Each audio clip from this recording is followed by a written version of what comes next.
for the Do. computer. Yeah. There we go. And kind of about why I do this whole thing. I've been a performer my whole life, did the NACA and APCA college circuit for about a decade, did a couple NWR tours in South Korea and stuff. As a mentalist, that's kind of my Okay. background. And NWR? MWR is you're too poor of an entertainer to do the Oh, gratuity USO yeah. tour, so we'll actually pay you. And I was like, oh, okay, that's nice. Yeah. So No, I yeah, have a couple of comic friends who did that. yeah. So eventually, enough people in the autograph lines would ask me, like, did you go to college for mind reading or something? That I just thought, you know what? Why not just make my own? And then the format would be to have really cool, interesting people who live life outside the standard social narrative come share their thoughts about how they think about things. And the conceit is that you're a visiting professor talking about your specialty, that kind of thing. It's not a ironclad shtick. It's just the loose framework to have a conversation show is really it. So yeah, Yes. I'm mostly familiar with your work through the podcast profile and your website and everything. So I just always like to ask, what is it that I can softball for you in as natural a way as it can? If there's anything that you for sure want to get across or whatnot, I always like to ask. Oh, yeah. Well, a great way to start is to address the elephant in the room, which is a comedian talking about suicide prevention. How the hell does that work? Which gets me into my story, my backstory, my, why am I the one to be talking about this, which is a big TEDx thing. They often ask you, okay, great idea. Now, why are you the one to be talking about this? And then Right. I coach TEDx. I've got 15 clients right now.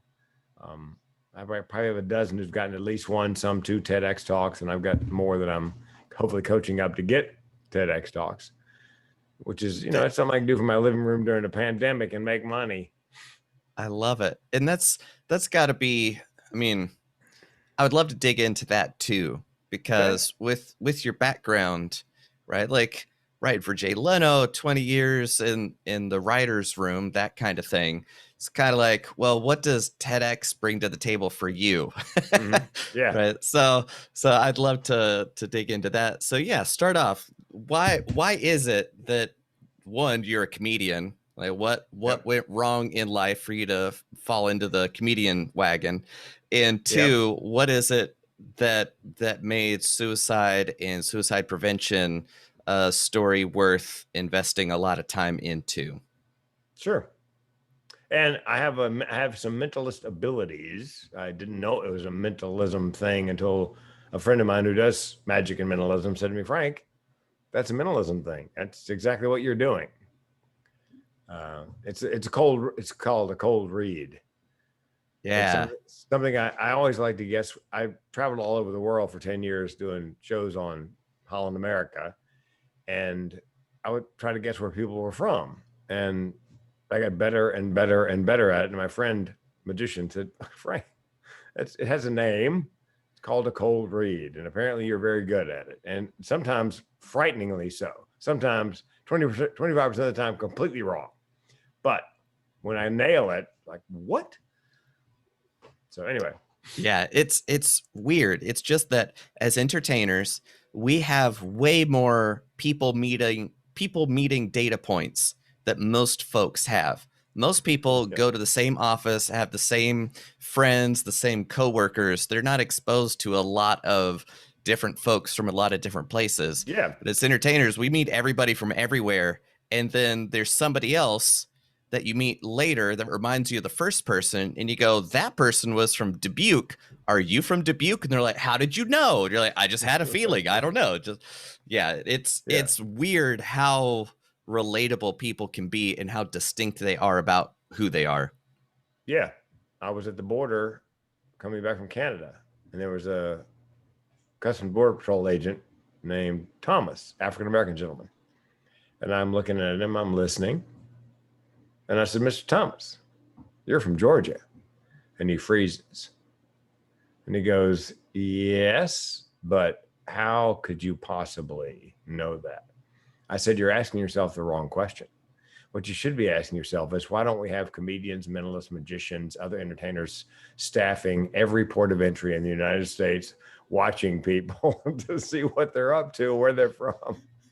Exactly. And that's kind of a peek behind the curtain too of why I shifted to doing corporate consulting, which is as a dancing monkey doing mind reading tricks for my dinner. I'm really entertaining. I'm hilarious in front of an audience of 3,000 people. That's great. But I started looking into the business world and all these business gurus explaining, I understand the psychology of this or that. It's like, wait a minute. I know this stuff better than you. I want to eat your lunch. So I was like, all right, I'm going to do a little more than just be an entertainer, even though I've done a lot of inside work on accepting that being an entertainer is great, right? Like um, the guy that helped create some of the Marvel characters, Stan Lee, Yeah, was talking Stanley. about the honor of distracting people from their problems is still a noble profession. So that was kind of great. So talk me through how you got into the writer's room, right? Just Oh, kind of walk us through timeline wise, right? actually, I never made it in the writer's room. That was the dream. Really? Yeah. So here's the way it works. Fourth grade, told my first joke. Everybody laughed, including the teacher, who was hysterical. So I thought, I'm going to be a comedian. 12th grade, they had a talent show. Nobody had ever done stand up. This is 1975. And so I did stand up and I won. And I said to my mother, I'm going to be a comedian. She goes, you're going to college first. I don't care what you do when you get done. You can be a goat herder for all I care, but you're going to be a goat herder with a degree. So I went to UNC Chapel Hill, got a couple of degrees. And my high school, college girlfriend and I moved to San Diego, got married, big mistake. You know, we had nothing in common, but, you know, opposites attract. She was pregnant, I wasn't. So just happens, there's a comedy store in La Jolla, California, suburb of San Diego, a comedy store, you know, connected with the one on Sunset in Hollywood. And they had an open mic night. I went halfway through my 5 minutes. I'm thinking, I'm home. I'm going to do this for a living. I had no idea how, but I was going to do it for a living. That was April 1st, 84. By December of 85, I had 10 weeks booked on the road. I said to my girlfriend, now my wife of 33 years, I'm going on the road to do stand-up professionally. Would you like to simply come along for the ride? Figuring she'd go, oh, hell no. She said yes. So we gave up our jobs, apartment, put everything in storage we couldn't fit into my tiny Dodge Colt. And we were on the road for 2,629 nights in a row, nonstop, 7 years and change. And worked with Rosie and Dennis Miller and Foxworthy and Ron White and Ellen and Adam Sandler and Kevin J. Back when they were just comics. Mm-hmm. And live with them because we stayed in comedy condos. You know, they would have 3-bedroom condo. And so it was an amazing time to be on the road. Got an offer to go back to Raleigh, my hometown, to be a DJ on a morning show, #1 morning show in Raleigh. And 18 months later, I'd driven that #1 morning show to #6. And yeah, a friend of mine goes, you didn't drive it into the ground. You drove that thing into Middle Earth. That's amazing. Got fired, which is, you know, radio, the two kinds of people. People have been fired, people are going to be fired. So anyway, by then the comedy club thing, the boom had busted. And I made the same decision you did. I thought, you know what? I got a clean act. I've been doing it in clubs for an average of 250, 300 a night, and realized I could make 10 times as much doing a 45-minute corporate gig at, you know, in the rubber chicken circuit. So I jumped to corporate comedy and rode that horse until 2007, 2008. And I mean, I was charging $5,000 for 45 minutes.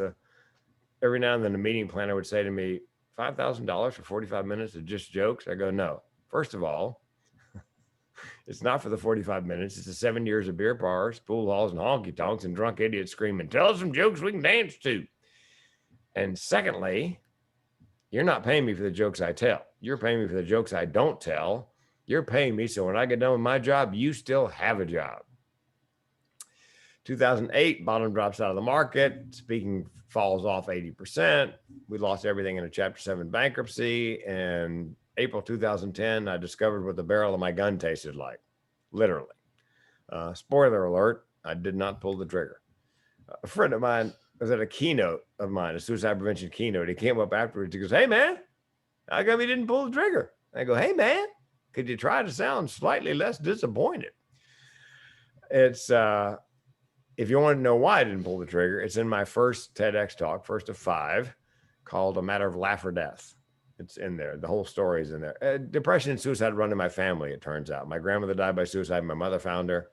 My great aunt died by suicide. My mother and I found her. I was 4 years old. I screamed for days. And so I looked at my family history, my close call, and I thought, and, I always wanted to be a speaker, not a funny speaker, but a speaker who was funny. Because the meeting planners came to me after the recession and said, look, Frank, we love you. We can't pay you $5,000 just to be funny. You got to teach us something. So, So I bought a book by Judy Carter, who wrote the Comedy Bible. It's called The Message of You, Turning Your Life into a Money-Making Speaking Career. And Judy knows what she's doing. So I thought, okay, I'm in. So I got it. I read it. About halfway through, I thought, son of a gun, with my lived experience, mental health, and if I learn about suicide prevention, I can teach people things. I could keynote on mental health. And so I had to rebrand. And that's why I did my first TED, because everybody thought of me as a funny guy. And so I came out on stage at age 56 at that first TEDx talk as depressed and suicidal. Nobody in my family knew. My friends didn't know. My wife didn't know. I'd been hiding that for 5 decades. And that allowed me to rebrand. And then from that one, the first one, I got 2 phone calls, 2 more TEDx talks, invited me. Do you have any more mental health talks? Oh, yeah. So I did the second 2. I applied for the 4th one. Took me about half dozen applications. It's called Suicide, the Secret of My Success, Dead Man Talking. The reason I'm a comedian today is because I was married to my first wife, wonderful woman, just not for me. Selling insurance, great business, not for me. And I was suicidal. I was going to kill myself if I didn't change something. And then it hit me, wait a minute, if that's the case, couldn't I divorce my wife, quit my job, try comedy? If it works, great. If it doesn't, I could still kill myself. That's how I got into comedy. There are a few things on the planet more powerful than somebody with nothing to lose. So I put it all on one roll of the dice, and fortunately it worked out. So that's how I got into comedy. And then in comedy, I wanted to be a comedian since the 4th grade. So, it was a natural fit. And when I went on the road back in 85, Jay Leno was the permanent guest host of The Tonight Show. And Johnny was very mercurial. He would change his mind, drop of a hat. He would come up to the staff on a Friday night and say, I'm taking next week off. No warning, which meant Leno had 4 nights, because Monday was always Best of Carson rerun. That means 4 nights for Leno, 4 monologues, 18 jokes a monologue that he had to come up with. So he started hiring road comics under, like contractors, to write jokes for those monologues. And the dream was that your production was good enough, because everybody figured he was going to get the job, that your production was good enough that he would pluck you from, the contracting writer to put you in the room at NBC and you join the Writers Guild. And there were a couple of guys who actually made the jump. Unfortunately, I never did. But when you got the show for real, they cut loose most of the contract players, except that myself and a couple other guys stayed on to write under, as contractors. And we wrote it out all the way to the end of the show when you left. I went to MSNBC. So that's how I got to write. And I turned in 12 to 24 jokes a day, and it was all on spec. And I was getting a couple in the monologue every week, which is, it's nice to hear those jokes come out of Leno's mouth. And he's a nice guy. And when I had my first open heart surgery, aortic valve replacement, the first message on my message machine when I got out of ICU was, hey, Jay Leno, heard you had heart surgery. Good thing you didn't have it in LA. They take it out and leave it out. Take a couple of weeks off. Nice guy. That's really nice. So that's how, and my dream was that I would be, that he would need another writer at some point, and that, I would be, if production was good enough, that I would be, taken inside, be in-house. But, it's still, I don't regret a moment of it, because it's great practice. It keeps your funny muscle, toned to write 12 to 24 jokes a day. So. Wow, that is a remarkably familiar story to me. Almost verbatim how I've gotten to today, because it was been doing magic tricks since I was a kid. Did a talent show in 9th grade. I won the talent show, so I was like, all right, that's kind of cool. And then my parents were like, whatever you want to do, we don't care. Just go to college first. You can decide not to do whatever you want. But so then I went to Yeah. college and got a painting degree. Like my degree is in like studio art and painting. So I was like, if I'm gonna get forced to get a college degree, I'm gonna get the most useless one possible. So I got a painting degree and I did the Disney internship program where I met Ariel and the Disney magic did its thing. We got married. She's a wonderful woman. We were married for about 3 years. I went on the road. I did not ask her to go with me. Shenanigans. So we went our separate ways. And then I am full time as a traveling performer doing the college market. That started about 2009, just after the corporate collapse. And then corporate didn't Yeah. really hit my radar until I was kind of through dealing with student activities, audio engineering. Like, is the over enthusiastic muting of lines. So I was like, all right, how can I be more useful to the world? Okay, training and sharing the human insights and whatnot. And then that kind of is how I got into the speaking and consulting workshops, because it's the same thing. It's like, we're not hiring you to just do some mind reading tricks. My uncle did magic tricks when I was a kid. I hated those. Why are we going to pay you thousands of dollars to do stupid stuff? I'm like, because I can then tell you how it applies to sales. I'm like, oh, that sounds good. Yes. Well, and I did NACA. I did 100 colleges through Joey Edmonds back in Oh, the okay. Yeah. late 80s. Yeah, Edmonds. Yeah, Edmonds. It was just Joey and his kids eventually. Comedy circuit. My first gig was a national. I sent in a tape I made at the comic strip in Lauderdale. Just a magician named Bruce Gold filmed it for me, and it's like 5 minutes, which was perfect. Great set, and so I got 100 dates out of that. That's and amazing. then yeah, NACA. I tried APCA. I never got much out of APCA later. Yeah. And then I'm back on the NACA circuit. I've got a college agent, Kirkland Productions, Cool. doing suicide prevention as a college health and safety issue, because 3 college students a day, every day, die by suicide. So it's a huge issue. Yeah. So you have to have come full circle. Well, because NACA has a lot of people don't know, but they have an entertainment track and a speaking track, and the speaking track pays a lot better, just like in the real world. Funny how that works. Yeah, not as good as corporate. It's about half what I get at corporate, but that's fine. Yeah, that's funny because I had a national NACA slot, and to explain just how badly I did it, that takes about an hour to explain just the ways I screwed up. Because yeah, so the silent partner of the agency at the time was in the room. My mentor was in the room. It was nationals, and I got booed off the stage. So that's that inoculated me from failure, like that one thing. And that's how I got my MWR tour, because of name recognition, not because of excellence.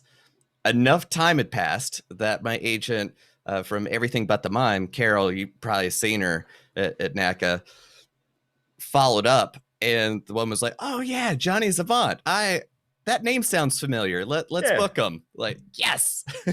So yeah, that's it. But I want to focus more on you and your stories, not me telling my worst stories. So Oh, about Ted, right? Because if there is a lot of shame or whatever it is, right? Like, what is it that keeps you quiet about being depressed enough to get fixated on, well, the world would just be better off if I weren't in it?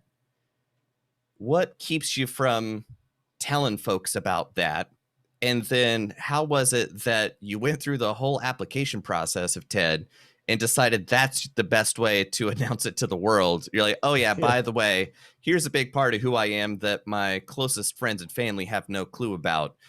And then make that a big part of your daily life, talking about something that you spent 5 decades making sure nobody knew about. So walk Right. me through that process.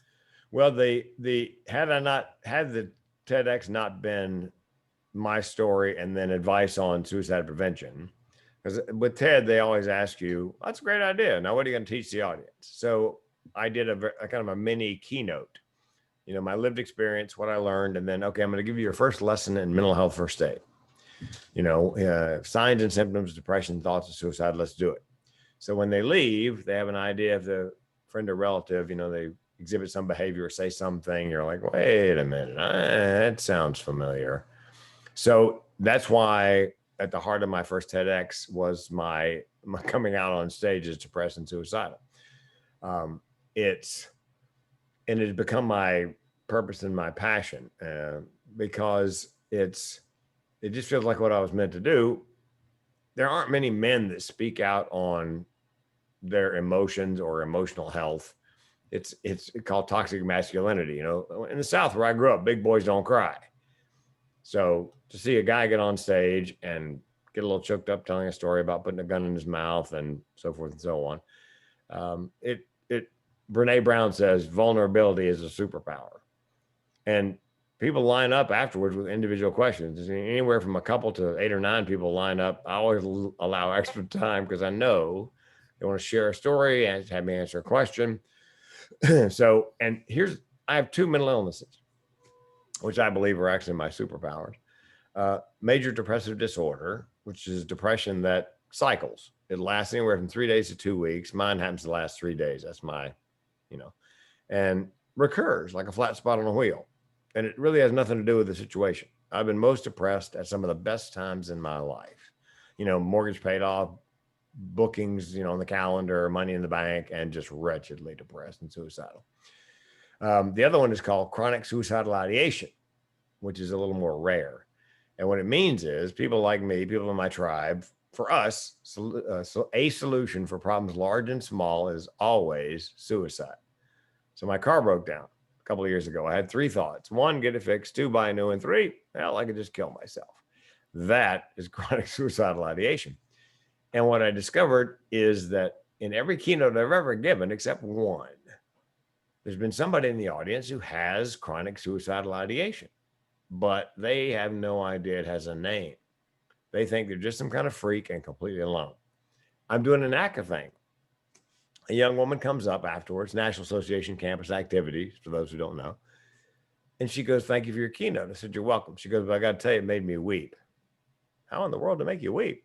She said, well, your story about your car, get it fixed, buy a new one, kill yourself. I go, yeah. She goes, I've been having those thoughts all my life. I didn't know it had a name. I just thought I was some kind of freak. And when I heard you say that out loud and realized I was not in fact alone, I wept. And I thought, okay, I'm in. And what's happened since is I was in, after this happened over and over and over, these people come up and, maybe I've steered them just far enough off the path of suicide, letting them know they're not alone. They might live a normal life.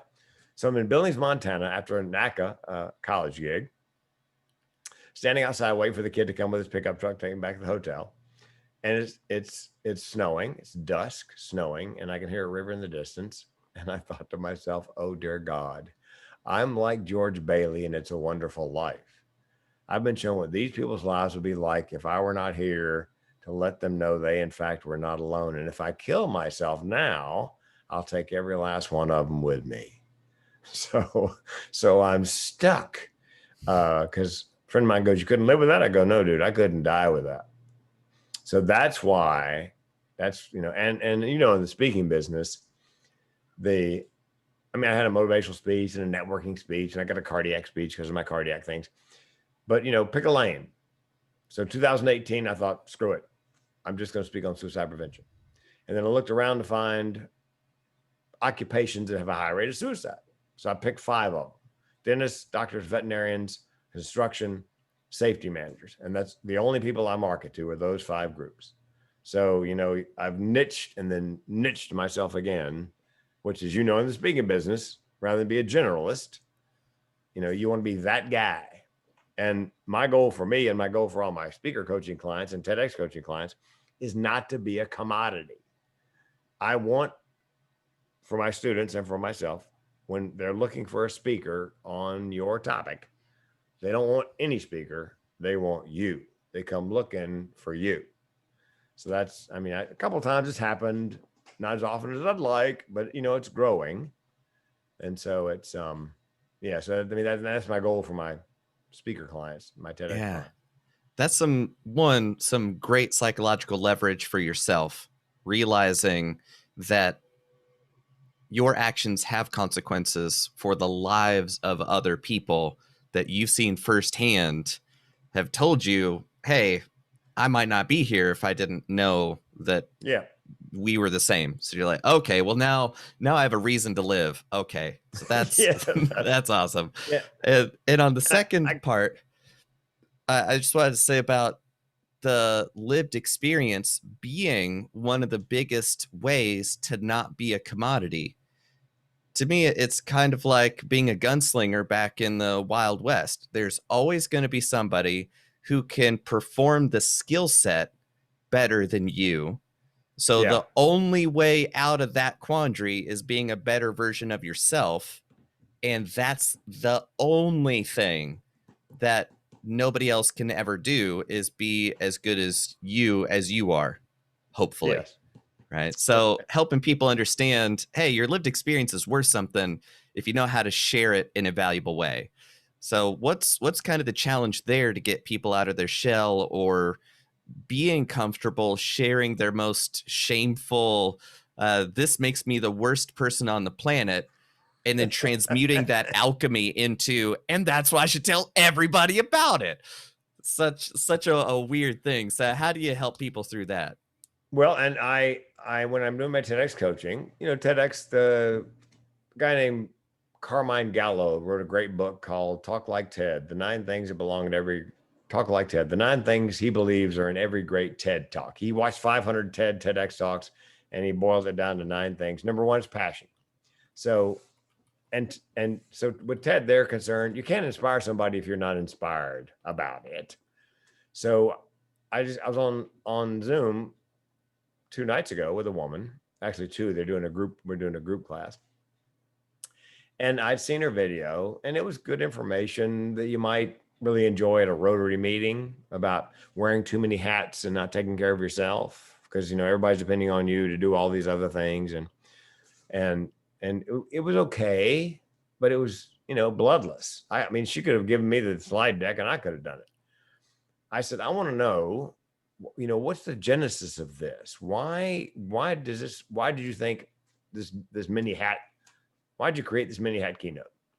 Well, come to find out that for her entire life, she's been taking care of everybody else's needs.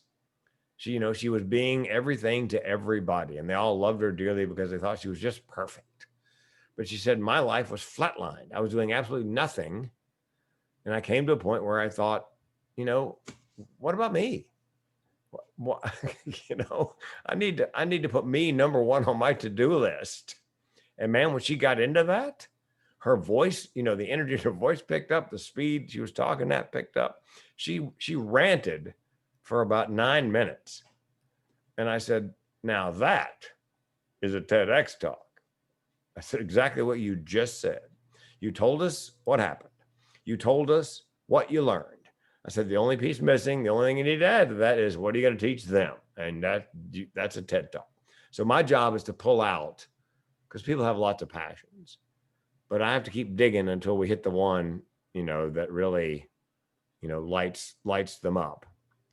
And so, because again, it's if you're not inspired, you're not going to be inspiring. And most people have one thing, one set of lived experience, one story, many chapters that got them to where they are today, and they learned something in the process, and it's teachable. So, and again, we try to make it so. I work on branding. I go, look, we got a client named Olivia, and she wrote a book called Live, L-I-V, it's her nickname, Live to Tell. And she wrote the book because she was depressed, suicidal. She came at close enough. She went in the kitchen drunk, looking at the block of knives, trying to figure out which one she should use to slit her throat. She goes, I picked the biggest one because, I'm an overachiever. Yeah, which is going to be a great laugh. And she remembers the feel of the cold steel on her throat. And she didn't. She decided she just couldn't do it. And then she wrote the book Live to Tell. So I said, look, Olivia, you haven't by chance purchased the URL livetotell.com. She goes, no. I go, well, I'll wait. You go to GoDaddy and get it. And so that's the name of her book. That's the title of her TED talk. And she got it. She applied 6 times, got the first one she applied for. Live to Tell. The subtitle is Depression is Only a Visitor. And it's, her story, what she learned, and what she's going to teach them. So what I'm getting at is I try to help my clients brand themselves. So, everybody's in love with their name. I go, nobody's going to come looking for you with your name. But they may remember, the woman, that Live to Tell woman, just put Live to Tell and speaker in there. She'll come up and convince them, on their social media, book title, TEDx title. It all should be Live to Tell. You should be that person. And again, in an effort to avoid being a commodity. So that's great. That's the process. Unfortunately, my name, Jonathan Pritchard, is too long for most social media anyway. Yeah. But then I was like, all right, because as a mentalist, I never claimed to actually have the mojo. I always say, look, it's applied psychology, showmanship, and moxie. That's all it is. I'm not psychic. I can't tell the future for reals, but I can make it really look good. So it's all like a mind reader. It's like, I'm not actually psychic, but I'm like a mind reader.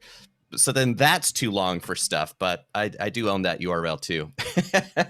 Oh, you do? I do. Think like a mind reader, likeamindreader.com. My owned URLs sheet is just way too long.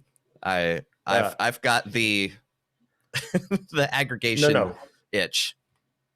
Everybody asks me who sees my list of URLs. They go, what? I go, look, if I have a good idea, I buy the URL. I keep it for a year. And when it comes up, says, renew, I don't put it on auto renew. I just let it go. If I haven't done anything with it in a year, I figure, it's I'm not alone. That's so nice to know. No, sometimes they're very creative. Sometimes you go, well, that's damn good. Let's see if anybody else bought that. So, like a mind reader, is that? Mm-hmm. That's kind of the landing page. So I took all my after the show questions. Same 20 questions kept showing up. Oh, I've got an awful memory. How do you do all that stuff? Oh, actually, here's how your memory works. You're just bad at memory strategies. Oh, so you're on the debate team. Okay, tell me about logic and argumentation. And okay, there's that. Self-confidence, all that jazz. So I crammed all that into my book. And the thinking behind it is, here's all the ways I think about the world. So I'm going to teach you how to think like a mind reader, which is to be so good at it, you can achieve impossible things that 5 minutes ago you thought was for sure never going to happen. And now you made it happen in 5 minutes. Oh, that's a neat trick. So it's blank like a mind reader. So the shtick is sell like a mind reader, negotiate like a mind reader. That's my chicken soup for the soul kind of strategy. Well, and I think you should do a TEDx called Think Like a Mind Reader. How to think like a mind reader. Don't you threaten me with a good time. And the subtitle should be about doing it's something about showing you how to do the impossible, whatever you thought, things you thought were impossible 5 minutes ago, that whatever that line was, the next line. Yeah, because here's the deal. I talked to a woman who used to be on the selection committee for Seattle TEDx, and I've been telling people, TEDx talks get 100, 200 applications. She goes, Frank, we got 600 applications a year. 600. So it's kind of like being an entertainer. I used to tell comics, look, here's the deal. When they get your whatever, they're not looking for a reason to book you. They're looking for the first reason to not book you and go on to the next comic. So when you're doing a TEDx application, they're not looking for, if they got 600 applications, they're looking for a misplaced comma to throw you in the no pile. So you have to get their attention immediately and hang on to it. Get them to read the title, then the subtitle, because they don't quite understand the title. And then they like the subtitle, so they read the summary. And then they like the summary, so they read the next paragraph, which is why you should be doing it. For example, my last TEDx was called Mental Health and the Orgasm, Treat Your Depression Single-Handedly. And I didn't even have to audition. They liked the idea and the title subtitle so much, they said, no, you're not auditioning. You're coming to the show. Pun intended. Yes. And then the one before that, Suicide, the Secret to My Success, counterintuitive, Dead Man Talking, play on Dead Man Walking. Again, they call. I said, am I auditioning? No, you're performing. So that's when it hit me that I think the linchpin to getting through the process and being picked begins with the creativity and whatever you put in those first boxes on the application. So first I help them find their passion. And then I tell them, all right, here's your homework. I want a 10 to 15 word elevator pitch on that idea. No more than 15 words. I want a title and a subtitle. Title's a little vague, subtitle explains. And then I want 2 sentences in a summation of the idea in 2 sentences, no more. And that's the first assignment. And, you know, they almost have a hernia because I've got a 45-minute keynote on this. How do I put that into a 15-word elevator pitch? Like, here's the deal. The TEDx committee thinks, I believe, if you can summarize your idea in 15 words, then you can squeeze it into 12 to 18 minutes and it'll be a great TEDx. That's what they're about, you know, because they don't want lots of ideas. It's not a thesis. It's one good idea to spread. And so, and yeah, that's where the work is, editing. I have to take an axe sometimes to their entries because, you know, well, they asked for 1,000 words. I think mine's about 2. Right. Fine. Right. What is it? Genius isn't when there's nothing left to add. It's when there's nothing left to remove. It's yes, like absolutely. Improvement through removal is almost always better than adding something new. So what I tell them is, in rough draft on your first, you know, rough draft of your TED, just throw everything in, including the kitchen sink. I said, most of mine average 25 minutes because I don't edit myself. I just do a brain dump. Anything I can think of that ties in. And then when the committee goes, well, you got 15 minutes. Okay. So I back out 10 and a half minutes. So I'm at 14 and a half so I can breathe. And hold for laughter. Yeah. A brief aside. During the mental health and the orgasm, I stopped. My wife hated this joke and I thought it was going to kill. I stopped in the middle and I looked at the audience because I bring down the fourth wall. And I said to them, do you guys know why they call an orgasm an orgasm? And of course, they're looking at me. And I go, because nobody gets spelled. And it killed. And I said, oh, thank God you like that. My wife hated it. And I got a standing ovation. First one, 5 TED Talks. That's the only one I've ever gotten a standing ovation for. Oh, what a reinforcer that is. Yes. Well, the bad news, Jonathan, is TED didn't put it up on YouTube and they would not tell me why. They have 3 choices. Put it up with an editorial note or not. And I said, look, edit it any way you like. I don't care. Take out whatever nope, sorry. Man, yeah, welcome to the entertainment industry because yeah. that's kind of it, right? You've got to consistently put yourself out there, and you know it would be so much easier if you actually got no's. That's one thing that always tickles me watching movies when it's the young star coming from Iowa to Hollywood, then they keep getting all these no's because it makes for really bad narrative to just have nothing. Well, that's what you get is nothing. Yeah. You don't even get no's that, sorry, we're going to pass on you this time, but thank you so much for your interest. It's just, you get ghosted by everything. So in terms of TED getting 600 applications per TEDx event, so what's the strategy when you're getting absolutely zero feedback? If it was negative feedback, you could at least know, well, maybe I shouldn't do it that way again. But without negative feedback, do you just do it again the same way next year? Because it was perfect. It just didn't outcompete the better idea this time. or was it just so god awful that no matter how many times you submit it, it's never gonna get on? So how do you think through those lack of feedback problems?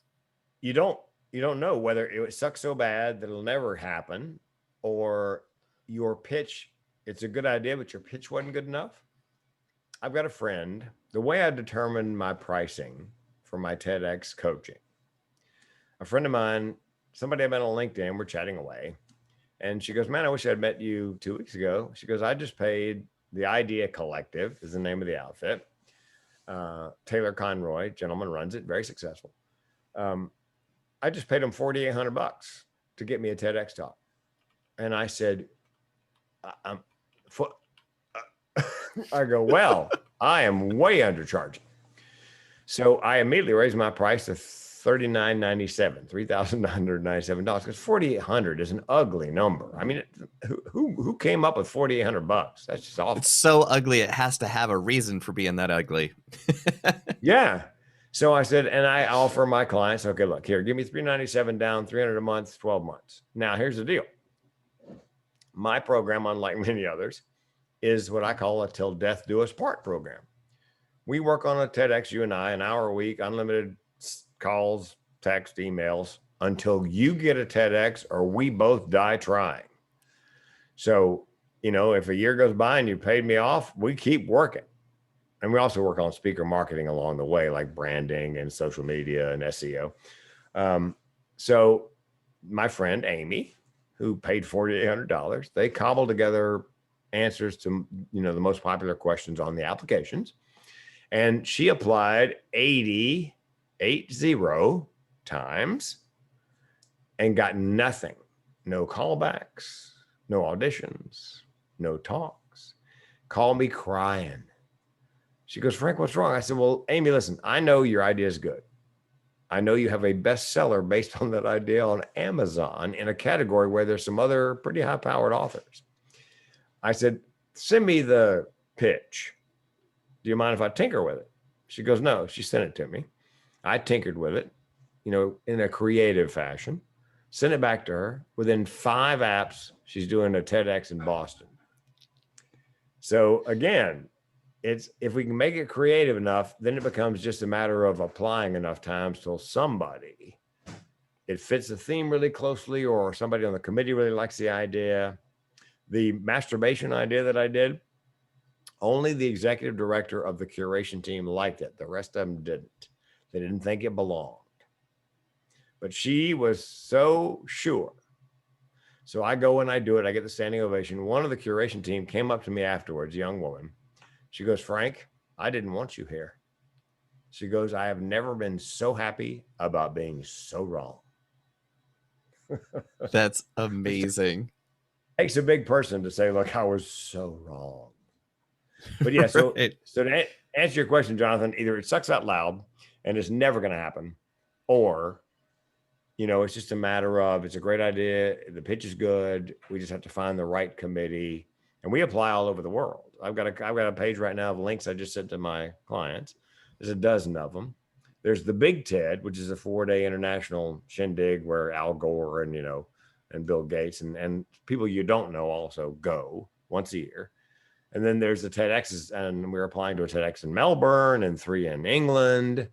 So we're applying all over the world, most of them in the US. But yeah, we just apply one right after another, right until somebody bites. Yeah, because that's a big lesson too, especially with artists and creative folks who are overly precious with their work. And they think, I got to invest everything in this one. This is the one thing that I need to focus on. And then solely focus on that one thing.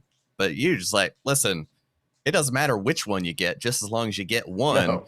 And the faster we can churn through these no's, the sooner you're going to get to a yes. And also your taste for what's going to be interesting has been honed in front of real audiences for decades.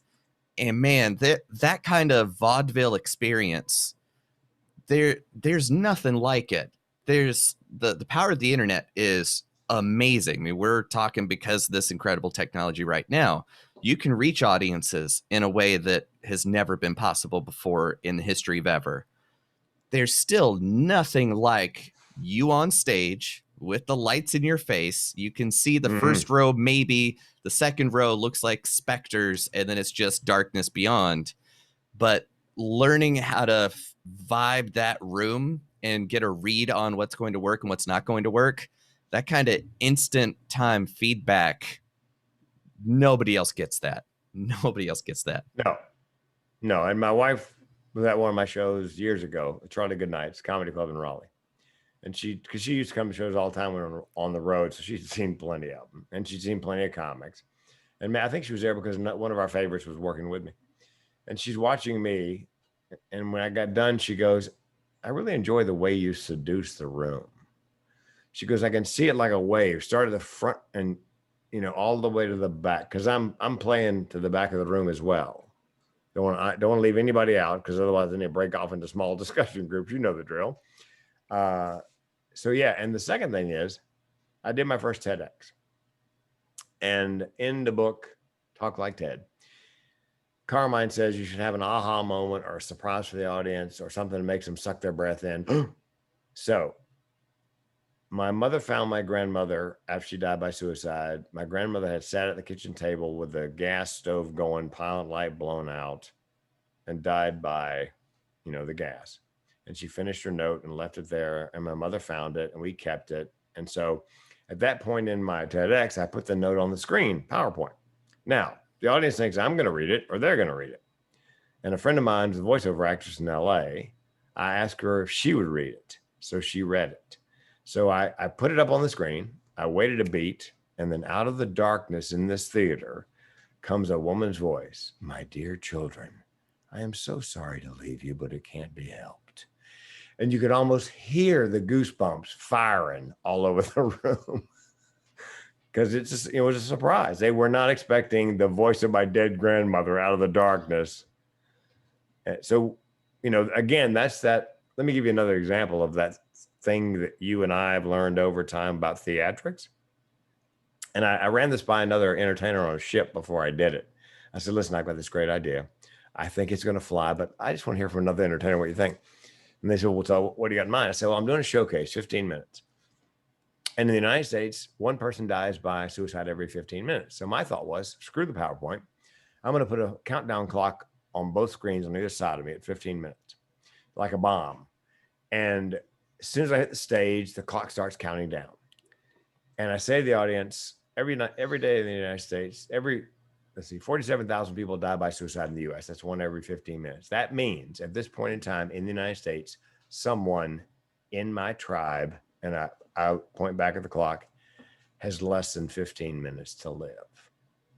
And so as I'm doing my showcase, it's counting down. So they're watching me and they're watching that clock. They're watching me and they're watching, because I'm sure they're thinking, is he going to let him die? And so early on, I mentioned the good news is you can make a difference. You can save a life, and you can do it by doing something as simple as this, starting a conversation. So with 30 seconds to go, I say, again, the good news is you can make a difference. You can save a life, and you can do it by doing something as simple as this, starting a conversation before their time runs out, and the tech hits the clock and stops the clock at 7 seconds. And they were on their feet like, boom, they're crying, they're clapping. I thought that would work.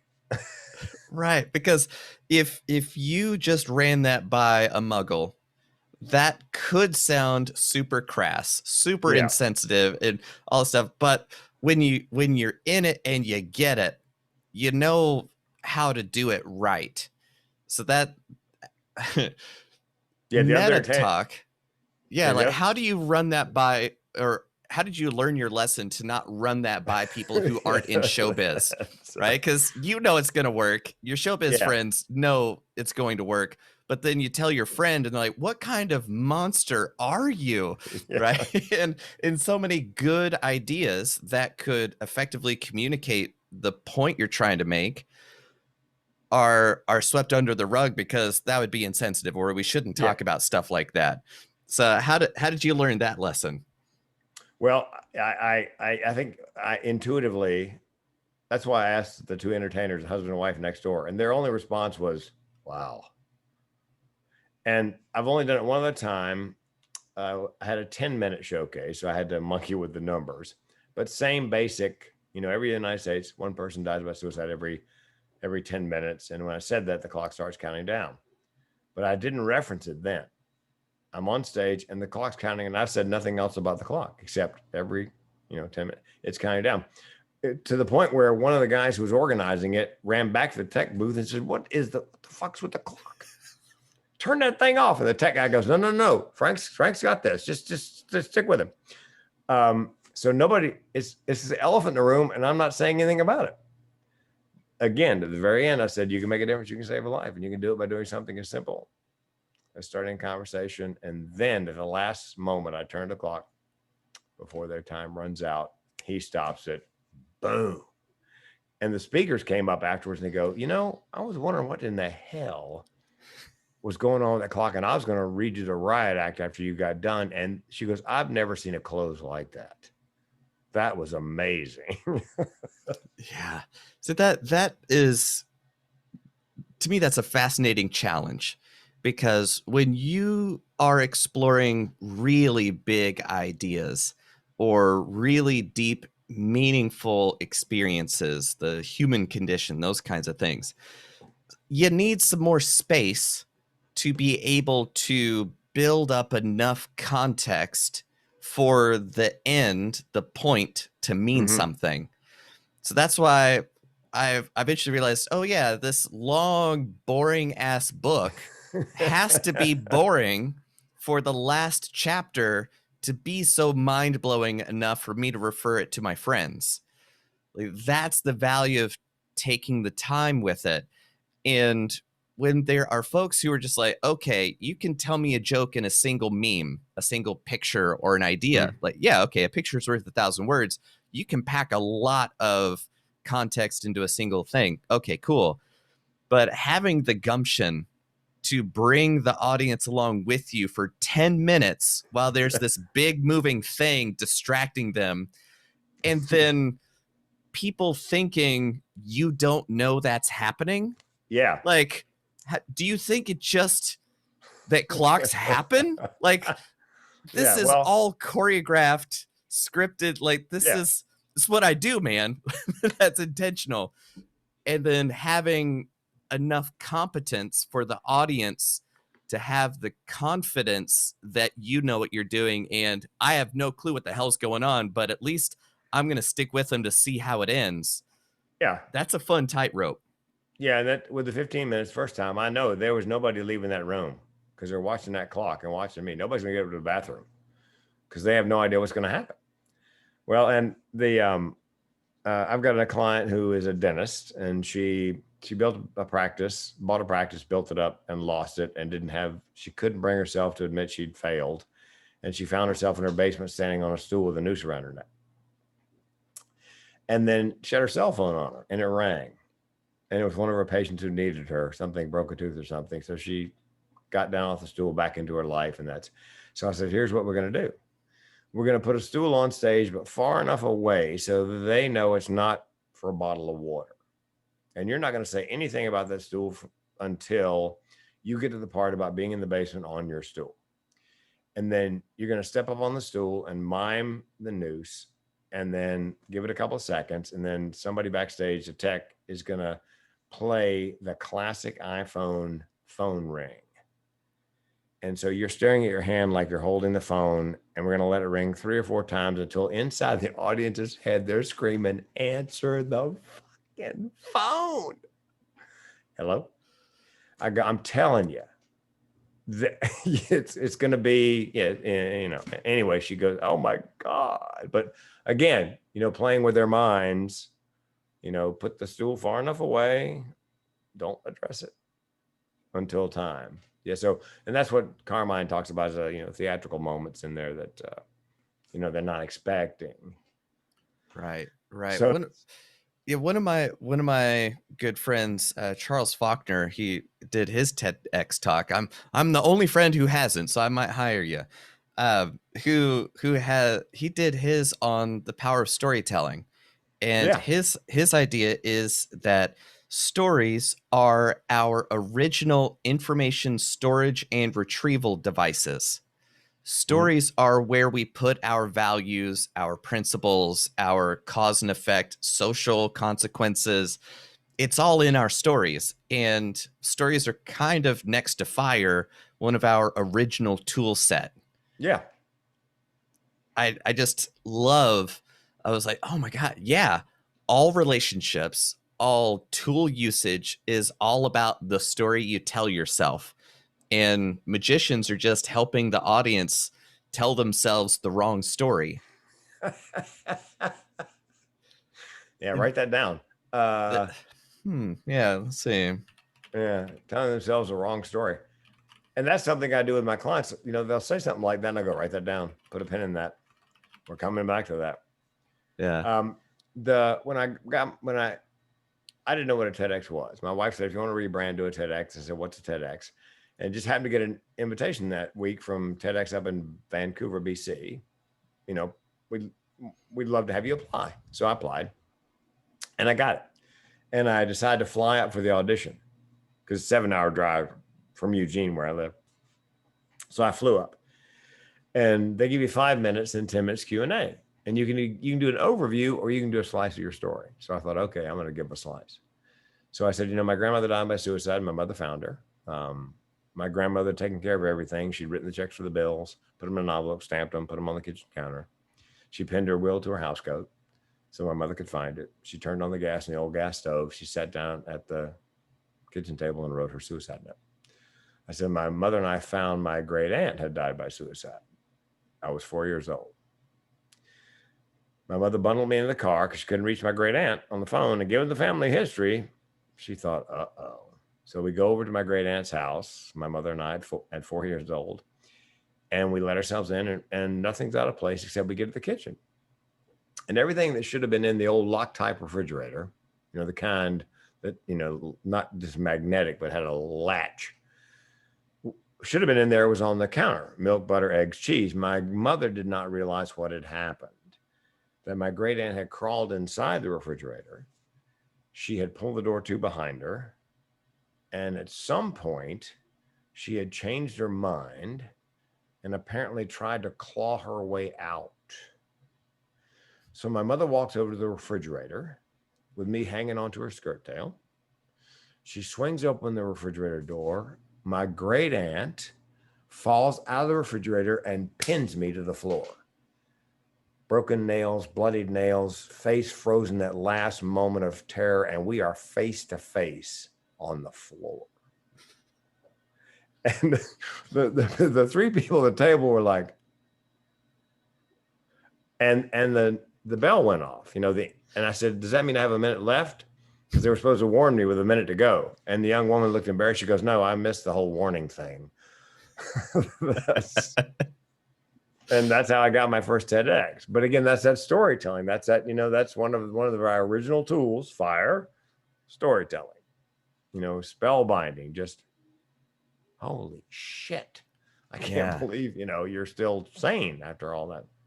There was a thing that one of my buddies pointed out back when we were touring together, was that at the time I had a chip on my shoulder about audiobooks. I was like, that it's not real reading. You need a book. And I think he pointed out, he's like, well, audiobooks are better than reading because you can't skip ahead. If I were reading pages, I could just speed read through it to find out what happens. But what I like is that I set it on 1x speed, and now the narrator is setting the pace, and now I can't get to the end to find out what happens. So I live in that suspense longer. And that's kind of a magic trick in a way, Yeah. because that was a weird thing. There's a routine that I do. It's just the classic mind reader trick where you're on stage and you tell people what they're thinking. That's it.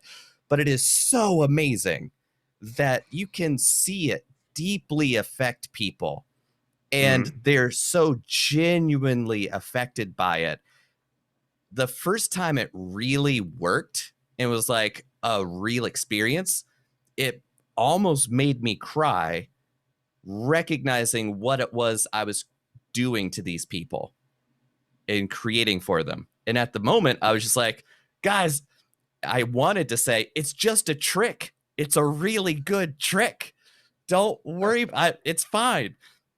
But also, I didn't want to steal that experience from them just because I was uncomfortable creating it. Okay. Being able to accept your role as a person who can do these things is a really important piece of the equation. And a lot of folks who are just like, well, get to the point. What happens at the end? Start with the end first. It's like, man, that's not storytelling. That's not what human beings are built for. So yeah, you have some really, really compelling stories and a craft to deliver them. So as we're coming up on the end of the time I wanted to steal from you, Yeah. I definitely wanted to give you the floor and explicit, not permission, but an invitation to promote anything and everything that you want to, for how people should find you, who the right people should be to find you, where they can do that, the whole 9 yards. Well, before I pimp myself, I think Learn to Think Like a Mind Reader is a great TEDx title. And then whatever you said after that, you have to look at the recording, listen to the recording, see what you said right after that would make a great subtitle, and then 2-line description, I think. So that's your homework. 10 to 15 word elevator pitch, title, subtitle, and then 2 sentences on, what the whole thing's about. Because I think there's a TEDx in there. And, the whole mentalism mind reader, it's got kind of a cachet because people, like I said, people are fascinated by it. They know you're probably not really reading their mind, but damn it, how does he do that? So I would encourage you to. I'd be happy to help you through that part of the process. Because I think that's the key to getting an audition. You can find me at yourtedxcoach.com. If you go to yourtedxcoach.com, you'll also find a free PDF. It's titled The 6 Things You Can Do to Kill Your Chances of Landing a TEDx Talk. The 6 things, because people always say what you can do. Let me tell you what's going to get you thrown in the no pile right away. Because again, they're not looking for a reason to book you. They're looking for the first reason not to. And if you're looking for a mental health speaker, suicide prevention, thementalhealthcomedian.com. The mental health. I've done a good enough job of branding. If you just type in the mental health comedian with the spaces, you'll still find me. I'll come up. And if you go there, there's a free MP3 of an audio book. 2 co-authors and I are writing a series of 4 books on men's mental health. Sort of a chicken soup for the tortured man's soul. Each book has 12 stories, 12 guys, 12 different problems and how they're coping. And the first one's up on my website. There's an MP3. It's unabridged, 4 hours and 13 minutes, and I narrate it. And eventually they'll all be up there for free. But the first one's already up. It's a free MP3 download, mental health. So, and my phone number's there as well. And I tell you that because if you're suicidal, call the Prevention Lifeline or text HELP to 741-741. If you're just having a really bad day, I advise you to call a crazy person. And my phone number is on my website. Because as a mentally ill person, I'm less likely to be judgmental. I'm not going to what they call should all over you. You should do this and you should do that. I'm just going to co-sign whatever BS you're slogging through. Just listen. Because you don't have to explain anything. We hear the same music. I get it. So the mental health comedian or yourtedxcoach.com, and all my TEDx's are on, YouTube. Except the one where you have the spelling problem. Yeah, the one they would not. It's too controversial for TED. It's too bad too because it was I had a ball. Oh my God. But anyway, man. Well, what I'm doing is I'm pitching it again. I'm pitching all over the place and figuring hopefully when it goes up, whoever turned it down the first time at TED won't be the one who gets it, and it doesn't end in their inbox and somebody else goes, dear God, this is fabulous. So that's awesome. Change the title a little bit, and resubmit it. Awesome. Frank, dude, thank you so much. Like not even as a podcaster, just as a person and a road warrior. Thanks. Thanks for your work, man. Oh, my Yeah. pleasure. Well, you've been the miles, my friend. I always told people, they go, "Oh, so where are you from?" It's like, well, I live on the road. I get my mail in Chicago, but but I live on the road. Yeah. I know that drill. Yep. Yep. Awesome. All right. Well, I'm gonna cut you loose, get on to the next adventure, and yeah, I'm all about doing things, not talking about it. So I got some homework cut out for me. Call me when you get, or yeah, call me. We'll zoom again when you get it done, and I'll send you a dozen application links, and you can just fill in the blanks. Who knows? Sounds dangerously close to a plan. I like it. Awesome. All right, Frank. Thanks, man. See ya. Later.